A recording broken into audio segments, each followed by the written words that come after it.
বিষ্ণুই বলেন জাহান্নামের সবচেয়ে হালকা আযাব কি হবে শোনো। ওই ব্যক্তির আযাব যার পায়ে দুটো জাহান্নামের আগুনের জুতা পুড়িয়ে দেয়া হবে।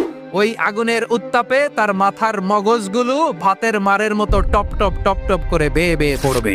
জাহান্নামের অবস্থা এত ভয়ঙ্কর হবে, জাহান্নামের ভেতরে লক্ষ লক্ষ কোটি কোটি কাফির মুশরিককে দেওয়ার পরেও জাহান্নাম বলবে আরো আছে নাকি, আরো দাও।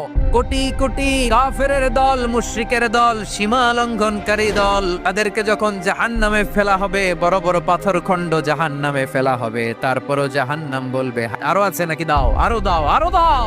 আমার ক্ষুধা নিবারণ হয় নাই। জাহান্নামে তো উত্তপ্ত হবে, জ্বলন্ত হবে, ভয়ঙ্কর হবে। জাহান্নামের এক অংশ আরেক অংশকে খেয়ে ফেলবে। আল্লাহু আকবার। ফেরেশতারাও টালমাটাল হয়ে যাবে। জাহান্নামের রক্ষী ফেরেশতারা কি করবে তারা নিজেরাও বুঝতে পারবে না। কোটি কোটি মুশরিক কাফিরদেরকে জাহান্নামে নিক্ষেপ করার পরেও জাহান্নাম ঠান্ডা হবে না, শান্ত হবে না, বলবে হাল মিম মাজিদ, আরো আছে।